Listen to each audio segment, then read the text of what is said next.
Hello, everyone. Thank you for joining us for our Food for Thought series. This is October. We're going to be talking about community placemaking. And our speaker today is Todd Barman. He's a downtown development specialist with UW Extension. And we've partnered with Extension over and over again on many subjects, and they've always been giving us great content and great food for thought. So Todd, you got a good reputation to live up to, but we know you can do it this morning. So thanks for being with us. My pleasure. So I'll chime in on the polls. I wasn't allowed to take the poll as a presenter. So I am a dog person, but I actually am allergic to dogs. So it's kind of Oh, like one of those oh, really, it's a conundrum. And I'm a big fan of Bob Ross. My daughter is as well. And if for those of you who haven't come up with the Halloween costume yet, Bob Ross makes a great Halloween costume. So I appreciated the polls. Without further ado, we're going to jump right in. I do, with my role with University of Wisconsin-Madison Extension is primarily focused on downtowns, but downtowns are one of our most important places within our communities. And so I'm also quite involved in our broader community placemaking program. And so I'm going to talk to you about both today. And if at any point in time you have technical issues, please let Elizabeth know if you can't hear me well or if there's other issues or challenges. I won't be as monitoring the chat or the Q&A as much as Elizabeth will, and so she can jump in and make sure I'm aware of any issues that might come up. But I will also tell you that I've divided the presentation up into really three blocks. I'm going to try to stay on track to hit each block for about 15 minutes. And at those 15-minute points, I will, if I'm on time, I will take some questions at those points. If not, I'm going to try to leave about 10, 15 minutes at the end for hitting those questions. So as we go, if you have questions and don't want to worry about forgetting them, please dump those into the Q&A button on your screen, and Elizabeth will help monitor those. All right. So let's dive in here. So when we look at community placemaking and downtown development, one of the first questions that comes up is why place and community placemaking are important as part of an overall community economic development strategy. And so I've got really four main arguments for why it's important. Number one, spaces in our communities, including downtown as a very important space, are already transforming into and out of places with or without our involvement. So if we ignore spaces in our community, and I'm going to clarify in a little bit what the difference between a space and a place. But if we ignore these important spaces and places, they can improve or decline, and so it's best to pay attention to them. Positive places, including downtown, contribute positively to community economic development. This is called the fourth wave of economic development. You may have heard of the first wave, which was smokestack chasing. Second wave was to put a little more effort into local entrepreneurial development. The third wave is really looking at public-private partnerships. And so the fourth wave, as we get into making our communities better places to attract residents first, who will then look for employment locally. That really, placemaking plays a key role there. Community placemaking has the potential to increase the quantity and quality of places within our communities, as well as increase community social capital. And community placemaking is a tangible and meaningful way to engage a community in building their community. If you really are a believer in, and I am, in public participation within community economic development, placemaking is a great way to do that. So nuts and bolts, economic value of place. Number one, people attraction and retention. And again, that's that fourth wave of economic development. Attract people first, jobs will follow the people, rather than the way it used to be where people moved to follow a job. Number two, dwell time, length and quality increase. So the better a place, and let's use downtown as an example, the higher place value for downtown, the longer time people will spend in that district. Research shows that the longer time they spend, the more money they spend. 3, employee and business performance increase. And this gets at not only this is looking, I'll talk about interior place. Place is not just exterior. Interior place includes the actual work environment. And if you create strong interior place as part of their work environment, then you get a better employee experience and better employee performance. Within a commercial space, if that commercial space becomes a place, and you can think about experience-based retail, then you get better business performance and better sales. 4th, and this is a little harder to explain, but it's economic connections. Economic opportunity exists within place, particularly within those commercial places that I was describing. And so by having strong place and placemaking within your community, then you have an opportunity for people to exchange goods and services. Place is directly tied to brand identity, particularly with places like downtown. It increases stronger places increase real estate value. So there's a direct dollar translation. Place can also improve crime prevention. If you've heard of CEPTED, crime prevention through environmental design, there's a direct correlation between placemaking and CEPTED strategies. So I've talked primarily about the economic value of place, but there is also environmental and physical, as well as social and political value of place as well. I just don't have time to go into those today. So place is space plus meaning.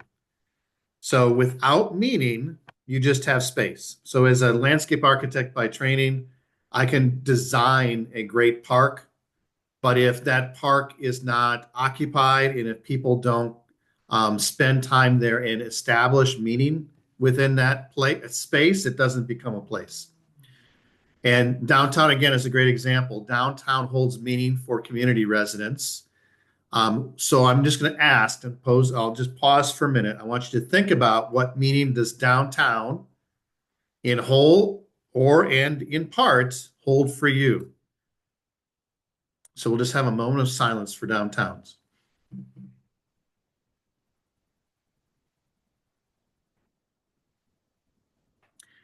And if you want, you can throw some ideas into the chat rather than the Q&A so I can keep those separate. But for me, for example, I spent, when I was younger, 3rd and 4th grade, I lived in Tomah, Wisconsin. And in Tomah at that time, there was a Five and Dime, Schultz Brothers, downtown. And when I think of, that downtown Tomah had meaning to me, even as a 3rd and 4th grader, because I could walk from my home without parental supervision at that time and go and buy candy and other things at the Schultz Brothers. And so, and a lot of people, when I'm doing work across the country for downtowns, you hear a lot about the downtown decorations during the holiday season, whether it be the fall decorations or the December Christmas holiday decorations with all the lights and window displays and everything else.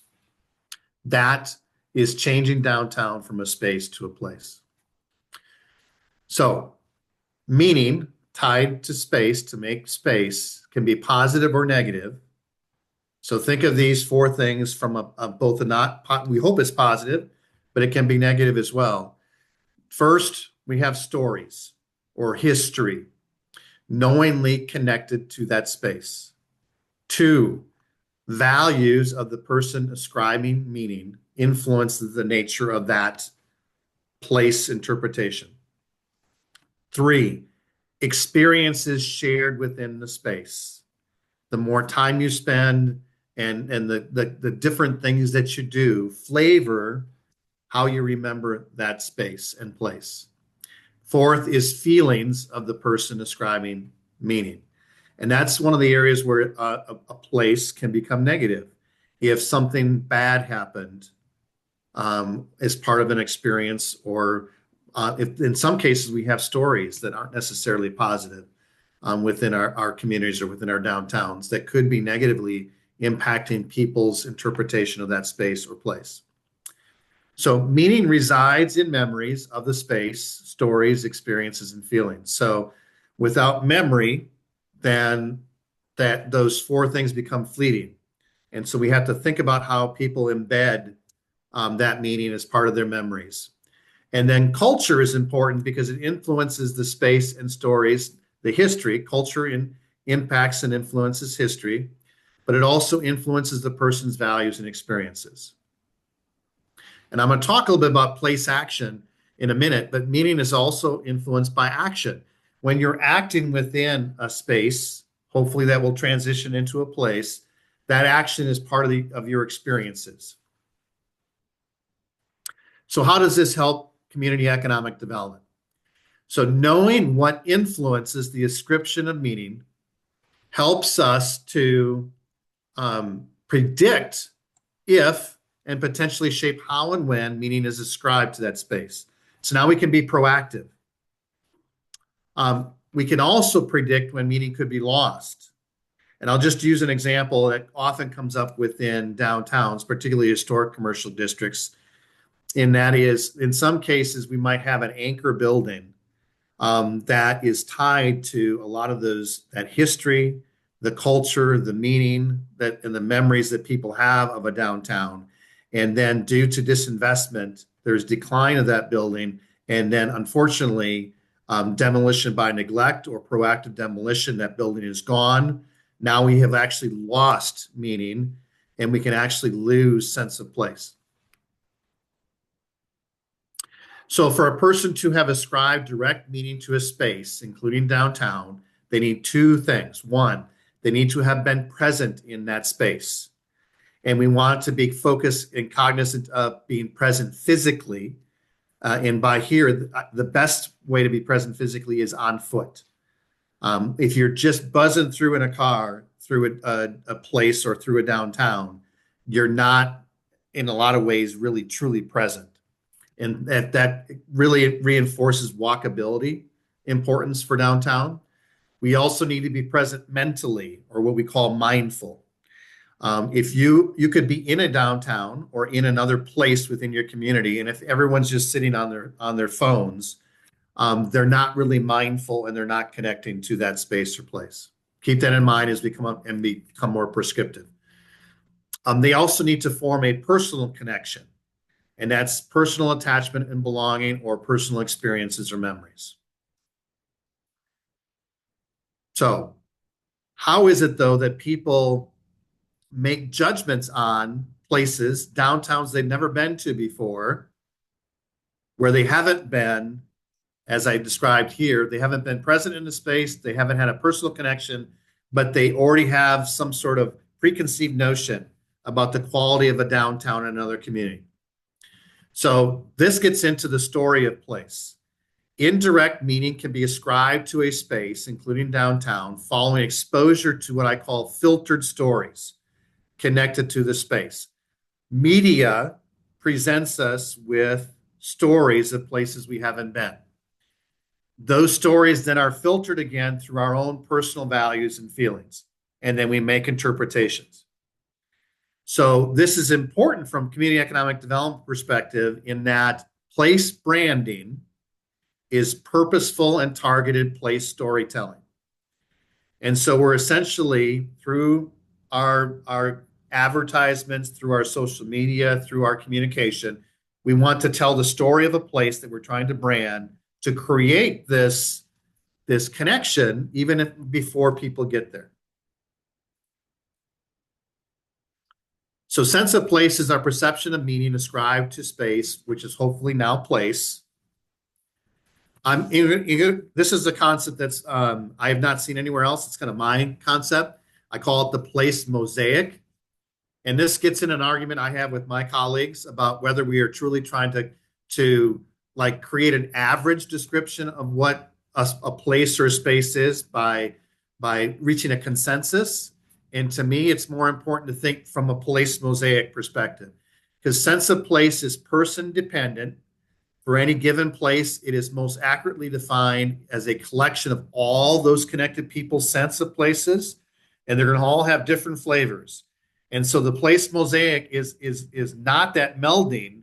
It is observing that collection so that we can create a larger pattern or picture of the place from community residents, users of that space or place, and we look for that diversity.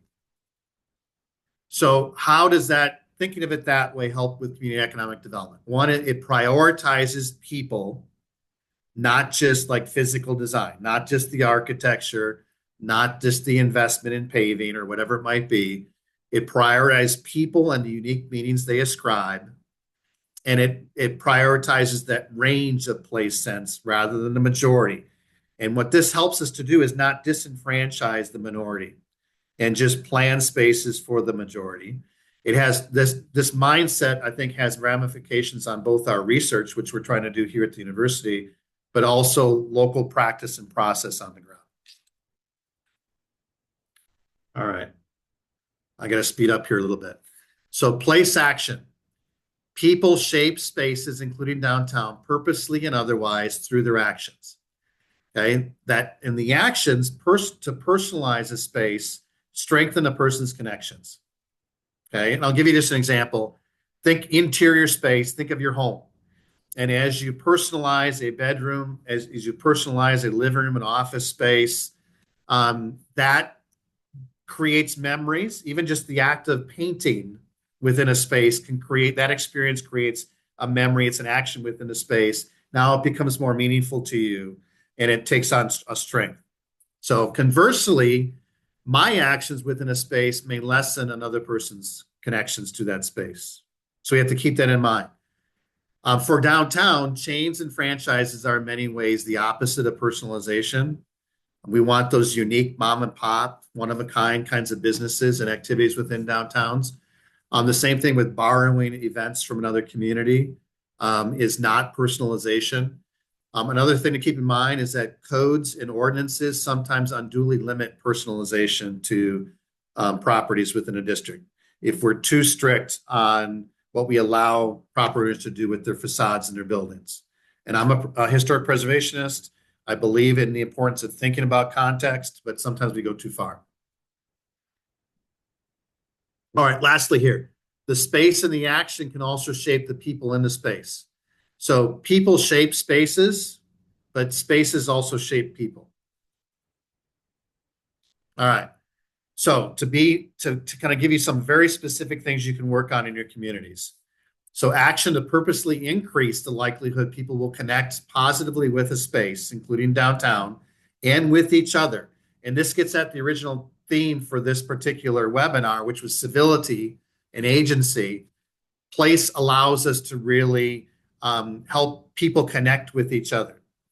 So we want action that preserves and tells stories, that reflects local values, supports experiences, acknowledges and respects people's feelings, again, civility, personalizes or enables temporary and sustainable change. That if you design, for example, a park and you have furniture that you can move around, then I can personalize it, and then I have a stronger connection to that space. Increases mindfulness, and there are strategies to really knock people out of their routine so that art, for example, will do that. That will make people more mindful of the space that they're in. It also, we want to make the space more legible and memorable over time. So some of you may have run across this. This is a very well-known and well-used extension document for communities. It was Grabow's Principles of Placemaking. Some people call it the purple publication from Extension. It's still available. I think Steve Grabo had like 18 or 19 principles. I've simplified that down to 4 key ones with 200 each. So we have our natural capital of place, which is our natural amenities and green space becoming part of our place. So within this principle of placemaking, we want to keep natural context exterior to our place, so be surrounded by nature. That's the importance of having I think, sharp community boundaries where we have that rural urban edge where you know where you're in the urban community, and then you have whether it be forest or agriculture outside. But we also want to bring those natural landscapes and materials into our spaces and places within the community. Second, cultural capital of place is that enhanced local flavor of place, reflective of local values. So we want to preserve, develop, and communicate known. We want to make it known that cultural and historic resource, and then adding art, art through dignity, drama, whimsy. Again, it helps us be more mindful. Third, social capital place are connections between people within and tied to that space. And so you want to allow for inclusive access to those spaces and places, including downtown. That means you want to reduce physical barriers and social barriers. You also want to allow options for choice, which is the argument for mixed use and a diverse programming of space. And then fourth is built capital of place. This is effective functional physical configuration. So having that clear edge, a strong center, but also having a complementary circulation system, pedestrian, bike, transit, auto, so that you can get around interior to the space and place, but also connect multiple places within the community. All right. So principles can be met through higher quality design. I'm not going to spend time on this slide for time's sake because it repeats the earlier slide in a different way. I want to spend a little more time on this one, which is richer meaning through higher quality design. So we want design that communicates stories already connected to the space, and we can introduce new stories through our design. We want design that strives for authenticity, that gets into the historic preservation, but we also want to specify valued and appropriate materials and methods. This becomes particularly clear in communities that want more sustainable materials and sustainable practices, environmentally friendly. Third, design that supports more people being present for longer periods of time and that supports a variety of experiences. Fourth, design that includes a temporal dimension because places and spaces change over time. I'm going to cover that on the next slide, but also enable sustainable action and change, which that's that personalization component. And then lastly here, design that stimulates all senses, captures and focuses attention, aids people in slowing down, eventually that mindfulness, those memories. So these dimensions of place, I want to focus here on the temporal dimension. If you sit in downtown, for example, or a pocket park in the downtown, you will see that place change throughout the day. It's different in the morning than it is in the afternoon, in part by people coming in and out of it. It changed during the week. It's going to look different during the weekday and on a weekend. It's going to look different for the seasons, whether it be winter, fall, or whether it be spring and summer. And also, places in our communities will change as we age. We'll remember a downtown differently when we're in third and fourth grade, like for me, and when I go back there now as an adult. Okay. Another dimension of place that we need to keep in mind is that you can have interior and exterior, and I've talked about this a little bit already. But you can also have site level, which is like that micro level, pocket park. You can have neighborhood level, which is like a downtown, and you can have whole community level placemaking. So this is one of my check-in points to see if there are any questions. So I know, Elizabeth, you just stepped away from your camera. I don't know if you stepped away from being able to look at questions. Let me see if I can see Q&A here. I'm able Yeah. to help out. Sorry about that. Yeah. So we do have a question from Ed, and it's kind of a two-parter. How would you define vibrancy in terms of municipalities? And then how is placemaking increasing the vibrancy of a community? Good question. And I'm going to touch that on a later slide toward Sure. the end when we talk about metrics and tracking the health of communities. And so if you'll bear with me, I'll touch on that. And if I don't do it well enough, then we'll spend a little more time on it. Sure. And Good then question. the other question that's in there is, do you have examples, specifically smaller cities, that Yeah, have I been do. okay, great. So we'll get to those in a bit. Yes. All Awesome. right, Thank you. no problem. All right, so let's now shift a little bit. We're going to zero in, focus on downtown development within the context of placemaking. And when we look at downtown development, there's a lot of drivers to how we can dive into and make and develop strategies. One is asset or capital driven development. The second is vision driven development. And the third is market driven development. We have a legacy tool within Extension, the Downtown and Business District Market Analysis Toolbox. It's still available on our website. You can just, in fact, if you just do a web search for Downtown and Business District Market Analysis Toolbox, it'll pop up. Those are really three key drivers. It used to be that Extension focused on the market driven. I think we did a disservice. I want to spend more time today on asset, capital driven, and vision driven. I'll also, as I just talk about downtown metrics. All right, so asset capital driven development is development advantage for a community or a downtown provided by the competitive strength of local resources. Okay, so what is the community currently best at? And you can focus entirely on that.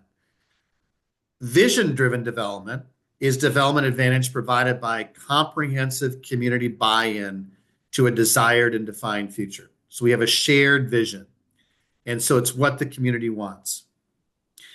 Third is that market-driven development, which is development advantage provided by a solid understanding of relevant buyers and sellers. So supply and demand. So it's what the market will support. And so when we think about this, we can try to work within one of these three pies, one of these three circles. But where you're going to have the most success is where you look for that sweet spot where you're really looking at where all three overlap. And that's where you'll be most successful. So I want to give you a little bit more meat on the bones of each of these. So first is asset capital driven development. I want to overwhelm you. There's a lot of material on these next two slides, but I want to go back to one. Community capitals are the 7 capitals you see on the left here. We have natural capital, cultural capital, and social capital, which I will argue behave a little bit differently, and they're in that center diagram. They kind of bleed into each other and connect and surround us in a lot of ways within our communities. And then the next 3 are the human capital, built capital, and financial capital that behave a little bit differently. And I've got some details here on this slide, and you've got these slides available through the league and through Elizabeth. You can look at them in more detail. And I will argue that the 7th capital, political capital, is where the intersection occurs between financial, human, and built. So let me dive into this a little bit. Oh, as an aside, this is something I'm playing around with. You can look at it, and if you really get into this sort of thing, contact me outside this presentation, and we can talk about it, because this is a completely different way to conceive of community capitals. But I see the 3, each of these like atoms or clusters of human capital, financial capital, and built capital can be thought of as a community within its larger regional context. It could be a business within its community context. So it's really multi-scalar. And you can see human capital entering and leaving a particular business. You can see financial capital entering and leaving a particular business and how it all relates. But this is too much for our presentation today, but I wanted to tease you a little bit. So this is probably going to be a little bit easier to digest. So when we look at specific strategies that your communities can potentially pursue if you want to be asset driven or capital driven, let's say you focus on your natural capital. 1, you can leverage your green space, your greenways, your urban forest, your street trees. 2, in particular, this is often common within downtowns that were built along our waterways. You can leverage your water and your waterfront. 3, you can leverage your topography, your landforms, views, vistas. In some cases, you're leveraging a high quality soil for agriculture. Third, or I should say second here, cultural capital. To base your economic development strategy on cultural capital, you'd want to leverage your ethnicity or shared identity. You'll see, like, for example, New Glarus that focuses on their Swiss heritage, or Monroe that focuses on their cheese production. You could look at leveraging cultural history and stories. You can look at leveraging traditional skills and cultural artifacts. Actually, Monroe fits more on the traditional skills with the cheese making. Third, social capital, leveraging a strong entrepreneurial ecosystem, leveraging social networks that build relationship trust that we have within our communities between businesses and organizations like a Chamber of Commerce. And then third, leveraging that shared vision. This actually overlaps with vision development, which I'll talk about in a minute.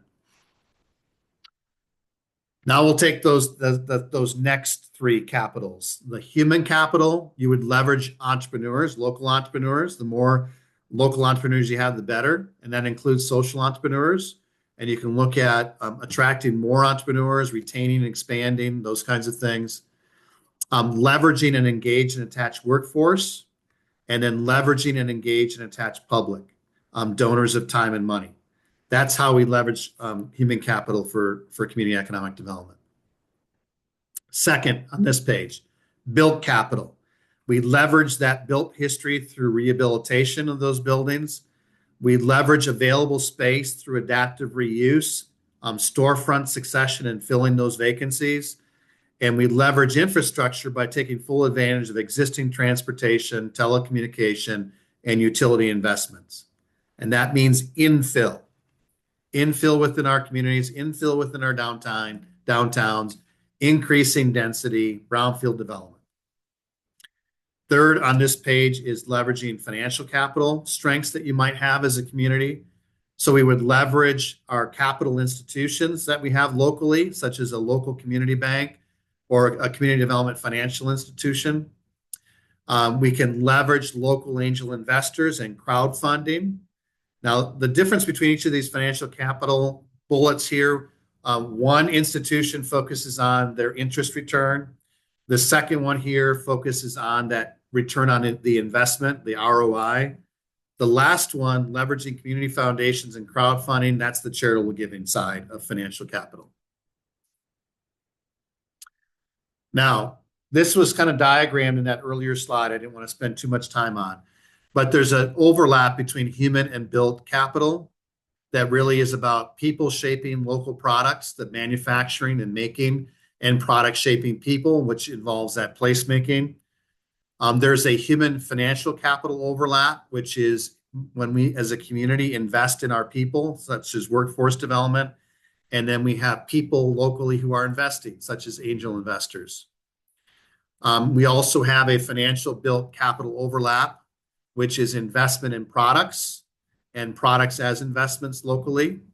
And then I told you that political capital, in my opinion, is the trifold overlap of human, built, and financial. So here we're talking about an investment in people to shape local products, or an investment in products to shape people.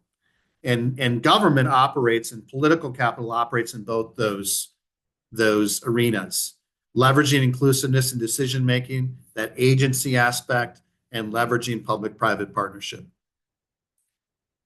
All right, so I want to look at my time here. I'm actually doing pretty good. So I wanted to be at 12:35. I wanted to be through these quick examples. So I'm going to do this relatively fast. But as an example of how you can look at assets, before joining Extension, I did a lot of work with the National Main Street Center and as a consultant doing downtown development work across the country. And I had an opportunity to work with every single Main Street community, which Main Street is a downtown revitalization strategy based on what's called the 4-point approach, where you look at design, promotion, economic vitality, and organization, which is that human capital. And I had a chance to work with every single Tennessee Main Street community and from an asset-based, vision-based development approach. So I want to just run through some of the highlights of Tennessee communities. And they really stand out as places for me. So Bristol, Tennessee. My favorite assets in Bristol were the stories of the Bristol Sessions, which was a 1927 recording of folk country music that really became the birthplace of country music. They've now they fundraised and created a country music museum focused on that local history in the Bristol Sessions. You also have the ongoing story of L.C. King Manufacturing Company within the downtown and similar entrepreneurs, which really flavors that community. Collierville, Tennessee, they have the McGinnis service station, which is the picture in the upper right-hand corner. If you're going to have a service station downtown like that, to me, you got to highlight it. But their key asset was the story of local education. They had the Bellevue Female College built in 1905 that later consolidated with the Collierville Male Academy and eventually transformed into the Collierville High School. And while I was working there, they had a new major investment by the University of Memphis in a satellite campus within just off the square downtown.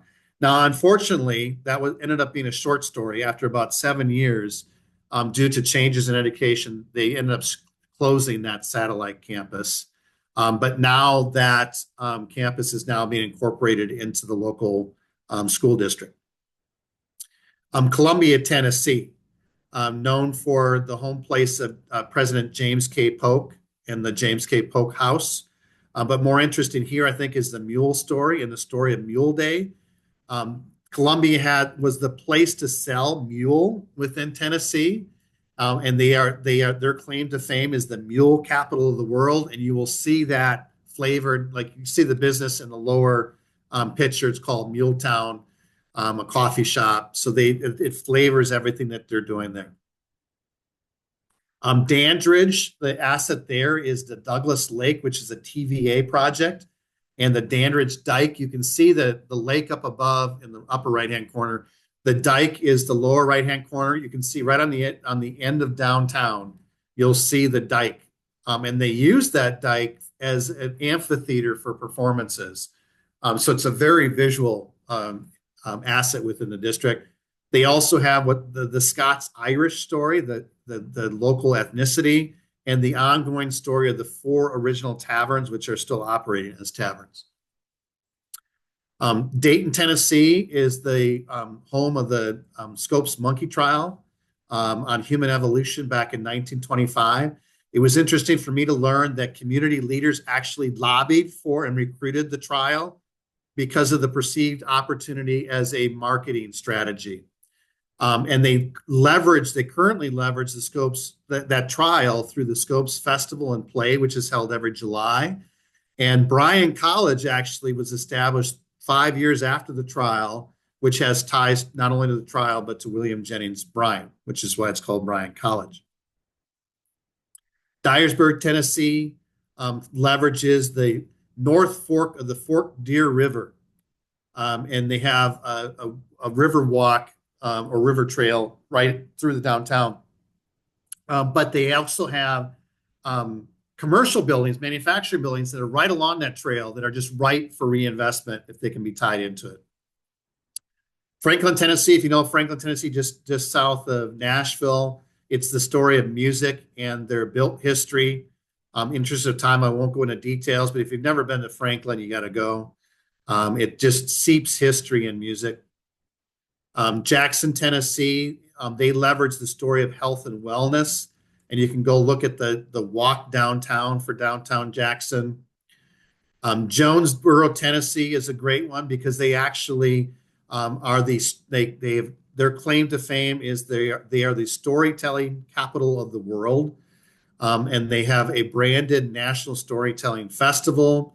They've invested, that started first and was so successful that they actually did an infill project downtown to build an international storytelling center, and they have a teller in residence. Kingsport they are the city of industry and innovation. They really leverage that industry story. They are rehabbing a lot of industrial buildings for housing within their district. I stayed in one of these, which is some of those photos there.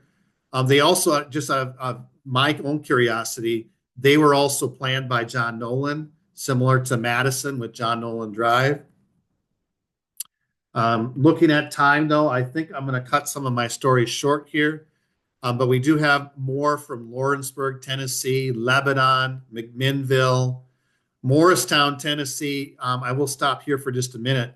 They actually connected all their downtown buildings through what they call the Sky Mart with an upper story deck that can, so you can access the upper story deck in one building through an elevator. But now then all the second stories, the second floors of all the downtown buildings are now connected ADA wise, and it creates a kind of a two-tiered mall, open air mall. All right. So any questions on asset-based development, anything like burning before I move on? There is one question I think Mason points out there's kind of this push and pull between a community that wants to embrace the history and people who want a more modern identity. What ways can communities create that shared vision when that disagreement occurs about what direction they go in the future? Yeah. So that's part of that mosaic. And there are a lot of, people are going to have different things that they key in on in terms of what they value, what they've experienced and where they focus their experience, how they interact with a place like downtown. And so we don't want to necessarily say, well, we have to decide on one or the other or average it and meet somewhere in the middle. The fact is the two are compatible. I make this argument all the time that when we're looking at building on the history of our downtowns, leveraging that history, there is a lot of quality to the craftsmanship, to the materials within those buildings that not just because they're historic, it's for a brand identity for those businesses that can leverage it in terms of quality and high value. And our downtowns grew organically over time. And so we're not trying to mothball downtown and formaldehyde it and preserve it to a specific date. So you want to keep the things that are quality, that build upon that place memory, that place value. And then you add to it over time. And those additions, you want them to be compatible, but they also need to be appropriate for the time in which they are being built.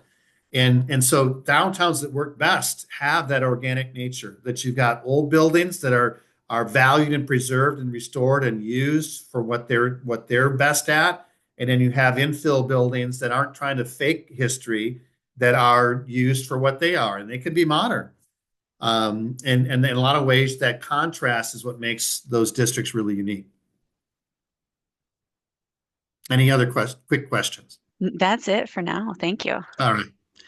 So vision-driven development is focused on participatory planning, design, and placemaking, where you look at that shared vision. So often we start out with developing a vision statement, which is a narrative. In my opinion, vision statements are much stronger if we then take that narrative and render it so it's visual. Vision is best when it's visual. If we go beyond like a zoning ordinance to get actually into a more concrete development plan that looks at really physical development. Design Wisconsin is a service of the University of Wisconsin Extension I'm going to talk about here in a minute. That is a community placemaking service. You can also look, I'm not going to spend a lot of time on, I won't spend any time on it, but I want to refer you to Main Street America's transformation catalyst strategies, which are built on a vision mission overlap, a vision and market overlap, I should say. That slide should be corrected to say it's a vision and market overlap. We also, when we look at vision-driven development, want to look at niche and cluster development. The fact it's important to look at the relationships between businesses as we fill vacancies, and we can look at dream occupancy patterns. If we had the power to wave a magic wand and put businesses in their best location. So our overall goal with vision development is to increase community resident outlook, that positive outlook. We want to inspire through that vision. We want to help investors see themselves making money as part of a fully functioning future marketplace. So before I leave this slide, I just want to stress that commercial districts like downtown will not thrive thinking about one space at a time, one business at a time, or one event at a time. You have to think about how everything is connected and relates. So Design Wisconsin. The other Todd, the better Todd within Extension, Todd Johnson, he's been there longer than I have. Todd Johnson leads the Design Wisconsin service. Design Wisconsin is a holistic approach to community visioning. The service involves bringing in a multidisciplinary team of public, private, nonprofit volunteers or pro bono consultants. It involves intense public participation, planning, and design. It's a charrette process. It's different than going out and just hiring a consultant. So don't Extension won't get involved unless there's a desire by the community to build local capacity to do this kind of work on their own and to involve a really holistic participatory process. And then lastly, we want to, as part of this process, empower youth for community development.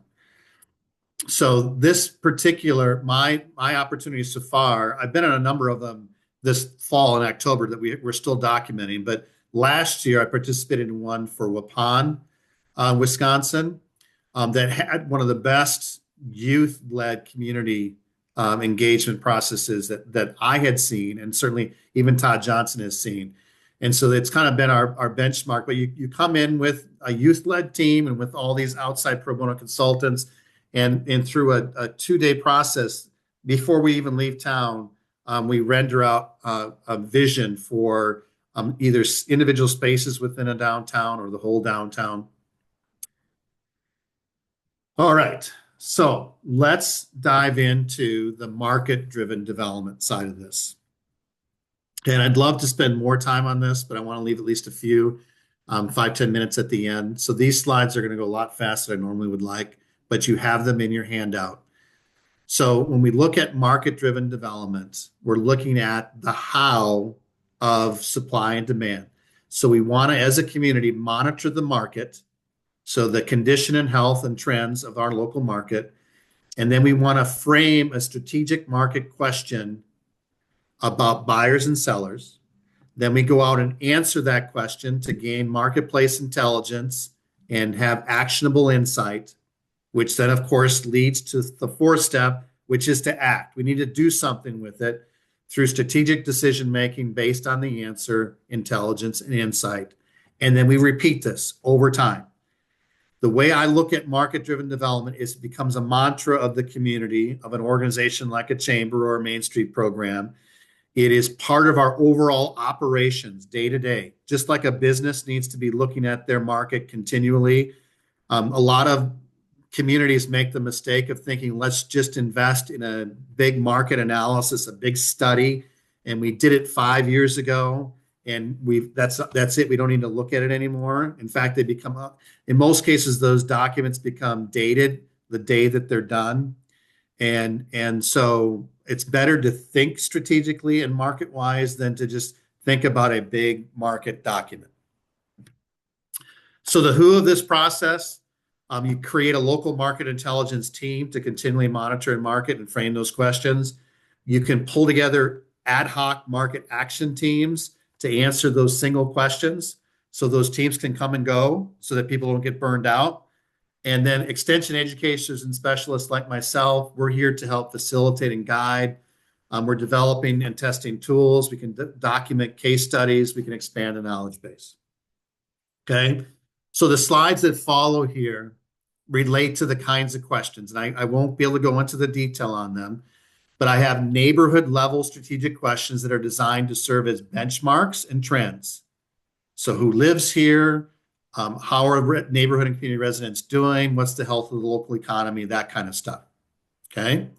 And ideally, my dream is to create a dashboard where you can type in the name of your community or a zip code, and some of these local trends and stuff would just automatically be populated, hopefully with assisted by AI. Okay, so this is one of those tools we're working on developing.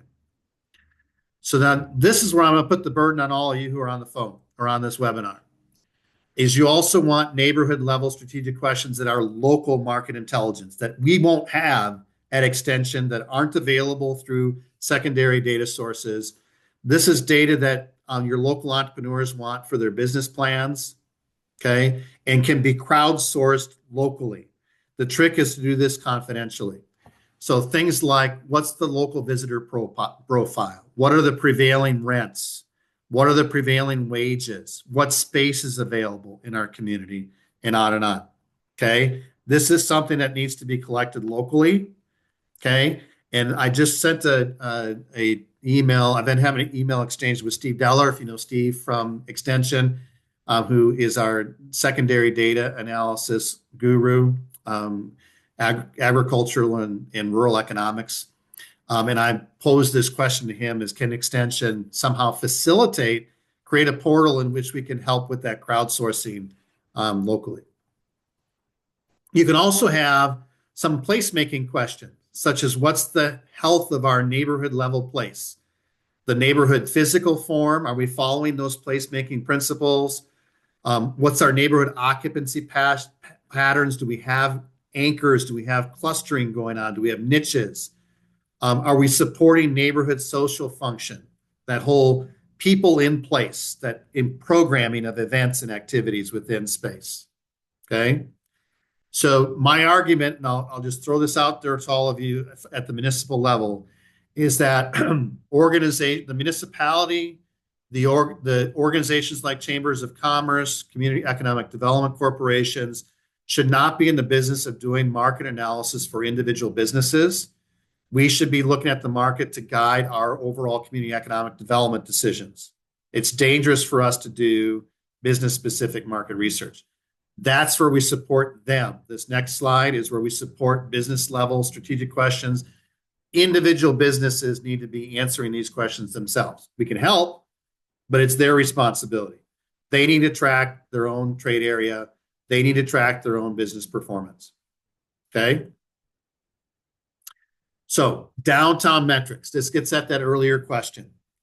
So this is following data points for assessing and comparing and tracking our performance over time. And performance of our local economy or market, generally, that gets back to that earlier benchmark slide, is following specific benchmarks and seeing how we're doing. Are we doing better? Are we doing worse? You can also look at benchmarks that will help us evaluate specific development strategies. So as we unveil a particular strategy based on those earlier slides, like asset-based development, then we want to track an indicator and see if that investment moved the needle. Okay. So which needles we monitor depends on our goal. So these are all the different metrics I think we have the potential to track. One is investor confidence overall, which ties in a lot to that vision-driven development. We can look at visitor interest if we're more of a tourist type market. We can look at quality of life indicators. We can look at community attachment and belonging indicators. There are livability and lovability indicators. Livability, AARP tracks livability. They have their livability score. Lovability is a newer one. We can track business performance locally. We can track employee engagement, and we can track community vitality and resiliency. So that earlier question again. Now, I will argue that we're much better at tracking the three bold ones. We have more experience tracking investor confidence, visitor interest, and business performance. The other one, there's a lot of debate and argument about what we should how we can quantify those other metrics. So I've got a lot of work on those areas. You can contact me, but for the purpose of this presentation, I focused on those three. So investor confidence metrics is really looking at newly constructed buildings and trends, newly renovated buildings and trends, private and public development projects in the pipeline, looking at real estate tax trends. Okay. And what I would love to be able to facilitate is a local regional investor confidence survey. Okay, where we actually survey investors, real estate investors, business investors, and see what their confidence level is. Visitor interest metrics, you've probably seen these, but looking at lodging numbers, looking at event space numbers, looking at attendance at events and at entertainment venues, all these things. There's a long history of tracking these things. And then business performance metrics, again, is something I throw in the lap of our businesses themselves. They should be tracking these, but I think we can help educate about the value and importance and help facilitate it. So helping businesses track their total tickets, okay, looking at total dollar value, total transactions, figuring out average sale, and then comparing that over time, okay? Sales today compared to sales last year. Helping them look at stock turn, helping them look at profitability by item, by category. You can even look at profitability by employee. Looking at total foot traffic, and this gets at placemaking. So interior placemaking looks at how much time are people spending shopping within the store. What's the footfall? What parts of the store are they actually getting to, and what parts of the store are they not getting to? What's the dwell time? Okay, that's interior placemaking. Looking at interception rate. Are our employees actually going up to customers and saying, how can I help you? Okay, those kinds of things. And that is my last slide. So I think I have, oh, I'm down to only 2 minutes. I'll personally stay on a little bit longer if Elizabeth allows it. And I will also look at questions that got posted I didn't get to, and we can maybe even post those to the league as kind of a separate email out. But what are you seeing, Elizabeth, in terms of questions? Yeah, we actually I don't have any in the queue right now. So I'll just I have two comments personally. I'm curious for more information on lovability and how one would score that. But we don't have to get into that now. So if there's a question someone has, feel free to put it in the box. Oh, we do have a question, so I'll go to that and All right. stop my Yeah, let's talk about commenting. lovability. Yeah, It's one that intrigues me, yeah. but yeah, there's debate. Okay. Okay. Mary asks, what's the best way to promote good customer service for businesses throughout the community? So if you're a municipality, maybe you're a CVB, um, how do you promote the businesses to have that customer Yeah. service?